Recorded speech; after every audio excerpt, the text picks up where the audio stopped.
Welcome to the Heal Your Hunger Show, where we get to the heart of why you overeat and how to stop. If you struggle with food and weight like I did, welcome home. Welcome, everybody, to the Heal Your Hunger Show. So happy to have you here. It is a great day to be alive, and I'm so excited about today's show because I'm going to tell you about part 2 of my Spanish adventure. I'm having so much fun. That's a little peek. If you're here for the first time at the Heal Your Hunger Show, you may not know my vibe, and my vibe is one where I get down and dirty, super personal about my life as an emotional eater. Yes, I am somebody who has struggled hopelessly with food and weight, hopelessly. And I have found freedom, and I'm so happy about that. However, my freedom is 10x every single time I get to tell somebody else how to be free. So this podcast is perfect for my sense of freedom and happiness. So thank you very much. But also, I have a solution. You don't have to diet anymore. You don't have to struggle with food and weight. There is a way out. That was shown to me over 30 years ago. I've been living in freedom for many, many years. I'm so, so grateful. But there's no sense in keeping it to myself. So on this show, I talk about many elements of healing from emotional eating in a non-diet way, because we already know diets don't work. Diets don't get you where you want to go. So I'm talking about emotional eating here. I'm talking about emotions. I'm talking about the inner world of the emotional eater, because if you're going to get help for this, it better be from somebody who's been there, who understands the inner workings of the emotional eater's mind, because our mind works a little bit differently than other people's. Yes, it does. So getting advice from somebody who doesn't understand those inner workings, it's got limits. So welcome. Glad you're here. I'll share everything with you in my life and in my world of Heal Your Hunger and helping so many people heal from this terrible, terrible condition that robs us of our freedom, of our life, of our happiness, of our joy, of our sex drive, of our ability to earn, of our sense of worth. I could go on and on, right? So welcome. That's the bottom line. Welcome. Glad you're here. I hope you tune in. Definitely check out more episodes, wander around, see what speaks to you. And also, don't be a stranger. Say hello. Come to my website, healyourhunger.com, take the quiz. There's a quiz on there that will tell you exactly whether you're an emotional eater or a food addict or somewhere in between. Get your personalized score and then the steps to take after that, because that's going to be key to your healing journey, is knowing exactly where you are on the emotional eating spectrum. Also, join us in the Secret Sauce group on Facebook. Just type in the Secret Sauce to End Emotional Eating and join us there. We would love to have you. Okay. Oh, lastly, check out my reels and my post on Instagram at Tricia Nelson _. Tricia Nelson _ at the end of N and Nelson. The last N, that is, Tricia Nelson _. My goal is to inspire and to help you on your road to freedom. All right, on with the show.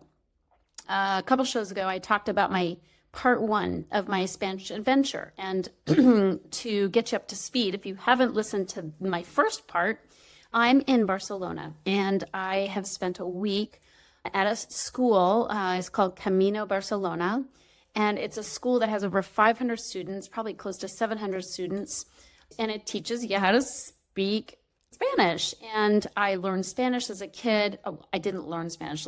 Let's be clear. I took Spanish as a kid, and being the goofball that I am, I totally goofed off. Not only the goofball, but the emotional eater that I was. I was in a sugar coma most of my childhood, so I just was out to lunch. And I was not clear-headed. I was not determined to do well in school. I really could have cared less. I wanted to have fun, and I wanted to eat, and as a result, my Spanish suffered. So anyway, here I am 40 years later, literally 40 years later since my first trip to Spain, when I lived for, I don't know if it was 4 or 6 weeks with a family in the south of Spain as a car mechanic. Yes, you heard that right, as a car mechanic.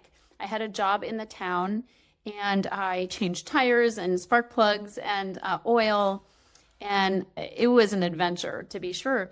And I learned probably quite a lot of Spanish that I didn't realize I knew, but then I forgot all of it. And I went on to college. I took Spanish in college. but it was like literature classes, and I just got by. My tenses were messed up. I didn't know my future tense, my past tense. I just spoke in present tense. We were more into the literature than we were into the proper grammar. So I just didn't learn Spanish. I didn't learn Spanish, and I sucked at Spanish. And it's always been something I wanted to return to. And I've always had a goal of learning Spanish properly, so I could speak it fluently. And then my guy and I had a goal together of learning a new language, each our own language, by age 60. So I made the commitment. I like to follow my commitments with action. Otherwise, they're just wishes and they're not goals. And so that's what I'm doing. I'm like, hey, if I'm going to do this, I better do it all the way. So I signed up for the school for 2 weeks of Spanish classes. I booked a ticket, and here I am living in Barcelona, and going to school. And it's a great school. There's many, many students, as I said, and I'm, I was placed at a certain level. Oh, about that. So let me start with that. The day I arrived on a Friday, and school starts on Monday. I arrived on a Friday. I booked a hotel for a couple nights so that I could have time to acclimate and get through jet lag, learn a little bit about the city on my own, which was a great choice. And basically, the day I arrived, I was so tired because I'm jumping 9 hours from Los Angeles time. And I get tested. I get on a Zoom call with this woman who, oh, poor thing, has smoked so many cigarettes. She just sounded like a frog. And no judgment. It makes me sad. It makes me sad anytime anybody hurts themselves with an addictive habit. So anyway, it's totally an aside. Apologies. Anyway, she tested me with her froggy voice, and I just blew it. I was so tired. I had just taken a nap after arriving at the hotel from the airport, and I was dead tired, and I fell very deeply into sleep. And then I set the alarm, so I woke up an hour later, and I was, I couldn't find my bearings at all. And she's pummeling me with questions in Spanish. So I didn't know the tenses. She was asking me, what have you done? What have you, blah, blah. She asked me about if I had kids, hijos, and I was thinking hermanas. I'm like, yeah, I got two hijos, which is kids, but I don't have two kids. Anyway, point is, I got off that Zoom call and I thought, oh my God, I blew it. I flunked. And for a moment, I felt mortified. That feeling of just, oh my God, I suck. So I had that. And then what followed after that are thoughts of food, and thankfully, I've been on this road long enough that I caught myself. I'm like, hey girl, first of all, you can't flunk a placement test. You can't you didn't flunk that. You just got tested so you could be placed. You're here to learn Spanish. Come on, stop it. So that was helpful. I caught myself. I was just about to fall down the rabbit hole. And then the food thing. I mean, there are no percentages on me eating because I feel like I flunked a placement test. And so quickly I thought, food's not going to fix it. But it was that vulnerable feeling, right? It was that vulnerable feeling of worth. Like I'm not worth anything because I suck at Spanish and I couldn't answer her questions that were coming at me, like tennis balls on the automatic tennis ball machine on the tennis court, boom, boom, boom. So anyway, that was my first lesson. My first lesson is you cannot, you're not a failure if you're here to learn Spanish, and you don't know Spanish. I mean, that was so hard for me in school. I didn't want to ask questions when I was younger because I was afraid people would know I didn't know the answer. I mean, how crazy is that? You're in school to learn. So anyway, that was one thing. On Sunday, after being there for 2 days, I was hooked up with a woman who was hosting me, a host family, although she was a widow, 79 years old, and she lives across the street from the school. I mean, how perfect is that? So I moved in with her. She has a room. She hosts students regularly from this school, and we hit it off like gangbusters. She is the sweetest thing, this little ball of fire. She's 79. She's a widow, 12 years or so. And she keeps herself busy learning. She's learning English. So she was on Duolingo every day learning English, and she's reading English. And she does this just to keep her mind sharp, similar to why I'm learning Spanish. And she was so sweet. And she made breakfast every morning, and she cut up strawberries, and We had tea and, yogurt with strawberries, and it was just so lovely. I just fell in love with this woman, and it was such an energetic match because she's got a good attitude. She's positive. She's got we have similar views about life. And even though, speaking was a struggle, I mean, she knows more English than I know Spanish, and she helped me when I didn't know a word. But it was so good for me. Every morning we were speaking Spanish for like an hour over breakfast, which is why I'm here. And even though I struggled, I had Google Translate by my side and I looked things up, and she was super patient.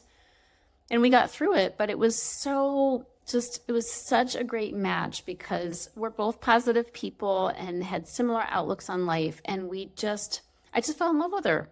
And I visited her this morning. It's a week later. I've moved since into a new place, which is apartments that the school provides, because she had another student that she was hosting.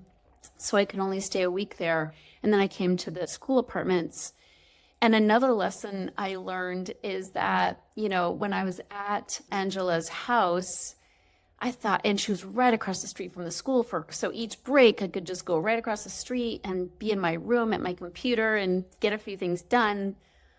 And I just all week was like, oh, I'm so sad. I can't stay here 2 weeks. Boo hoo. It's, such a bummer. I love living with her. This is so nice. It's so convenient.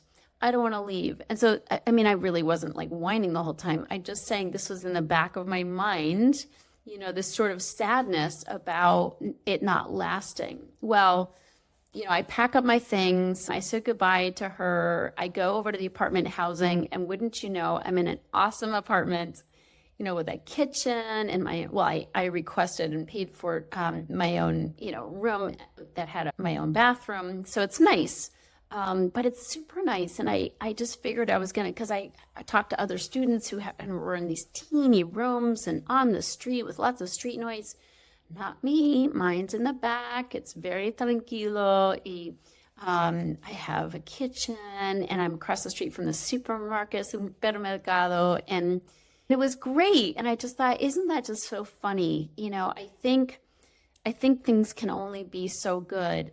And then God shows me time and time again, no, you can have more. There's more good available. Our good is not limited. What God can do is never limited. It's only limited by my thoughts. So it was a great lesson for me. Hey, it can get even better. I don't know if this is better, but it's definitely lo mismo, like the same amount of good as the other place that I didn't know that was possible. I forgot how good God is. I did end up going out to dinner. I invited Angela out to dinner after I moved. And then this morning I popped into her place. I rang the bell and went up and saw her before school. And she gives me the sweetest hugs. And it's just so nice. And it's so nice to have an energetic connection with people. And I really do believe in energy and in that, there's people who just have really good energy. They're flowing. God's flowing through them. And whether they have beliefs in God or not, it's, I think it's not about that as much as it is we're letting good come. We have open hearts, we're not closed and afraid. And the energy is flowing. And I just love people like that. I connect with them. I love giving people hugs and just being full of light and love. That's really my goal in life, is to be full of light and love. And somehow, I don't think it's a mystery really, but somehow I attract people who are also filled with light and love, and we meet on that energetic level. I'm not saying I'm always there, right? I have my days. A few other lessons that I learned that were so good is, the first day of school, I was so afraid. I was like, just like, overwhelmed. And how am I ever going to do this? And my thoughts went negative. And I thought, I'm never going to learn Spanish. Like, this is so hard. I was just feeling like, it's hopeless.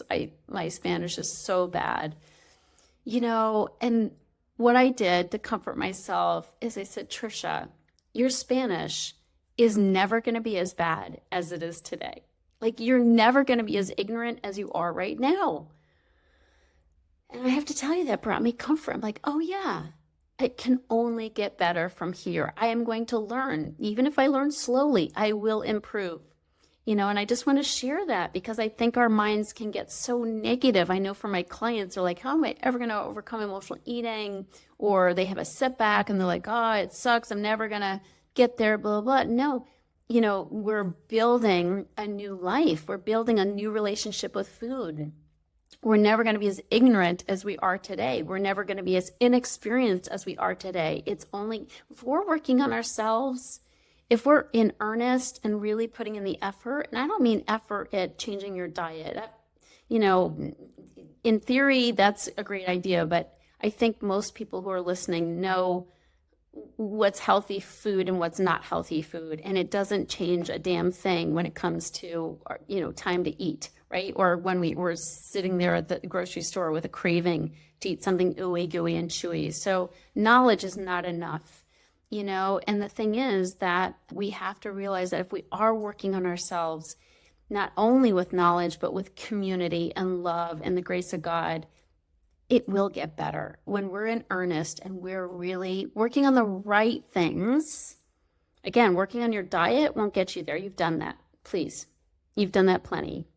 But working on yourself, that's the needle mover, So here I am thinking, I suck at Spanish. I'm never going to get better. And then I catch myself. So important to observe our thoughts. Just take a step back and observe as if you're the outsider observing your mind, and notice your thoughts. And that's what I did. I'm like, Tricia, look on the bright side. It can only get better from here. And it has. It's a week later. My Spanish is better. It's still pretty pathetic, but that's okay. I'm here. I'm getting better. I will have a tutor when I leave here. I'll do more classes. I may return to this school. I know this. And it's another thing is I don't expect this to happen overnight. This will take years. I'm 56, almost 57. I have 3 years to be fluent by the time I'm 60. That's my goal. But if I'm in earnest and I'm working on it, right? I'm putting action behind my words. I believe fluent, I don't know, but I believe I'll be so much better day at a time, so much better. I'll never be as bad at Spanish as I am today on this first day of my second week. One of the things I want to tell you about, how beautiful and wonderful it is to be in such an international environment. Wow. I am in class with people from India, Taiwan, Japan, Norway, Finland, Russia, England, United States, Brazil, Ukraine. It's crazy. So many students from so many places. It's so refreshing and wonderful to be in Europa, Europe for one thing, because you're more in the center of lots of different places. When in the United States, it's the United States. There ain't a lot around you. Canadians, love me some Canadians, and people from South America, but you don't mix a lot with them. It's mostly people from the US, whereas in Europe it's just such a mishmash, of people coming and going and close, so many different countries in every direction, just a couple hour flights away. So it's such a vibrant international feeling. And that's so good for me. I love it. I absolutely love it. It's so fun. Of course, the common language is English. So many times we sort of lapse into speaking English, not in class, that's not allowed. But, when we do activities in the evening or in the afternoons, we go, the school provides group activities and salsa lessons and all kinds of things, which have been really fun. But English is what people start to speak. And so I try, because one of the mistakes I made the first time around 40 years ago when I was in the south of Spain is I had people from my high school there, and one friend in particular I hung out with all the time. We just spoke English all the time. It was so not useful. I was insecure and afraid of being there. I was 16 years old, so it was a comfort to speak English, but it sure didn't help my Spanish.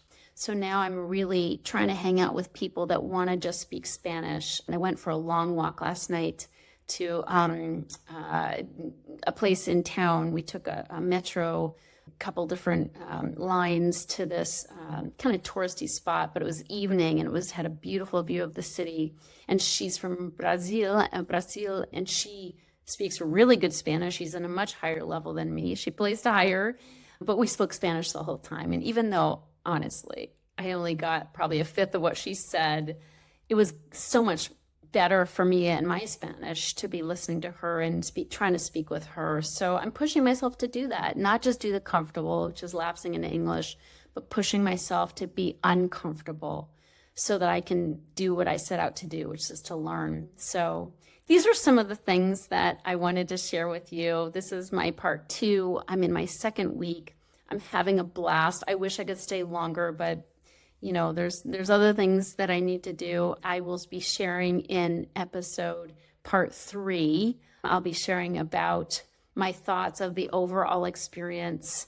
I'm super excited. My partner's coming to Barcelona on Friday, and we will spend about 5 days running around and having fun in the city. But I'll be sharing some of my thoughts on part 3. But thanks so much for tuning in. Great to be with you. Love you so much.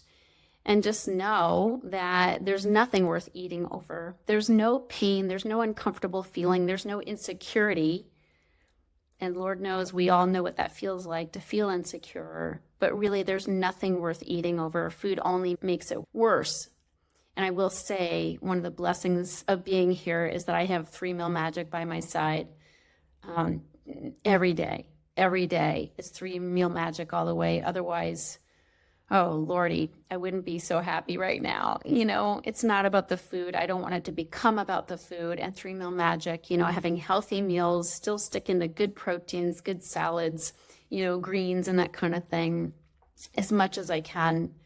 Not perfectly, never perfect, but as much as I can. 3 Meal Magic has really saved me from going down dark roads of pastries and chocolate croissant and all kinds of goodies and fried foods they have here. Oh my goodness, definitely.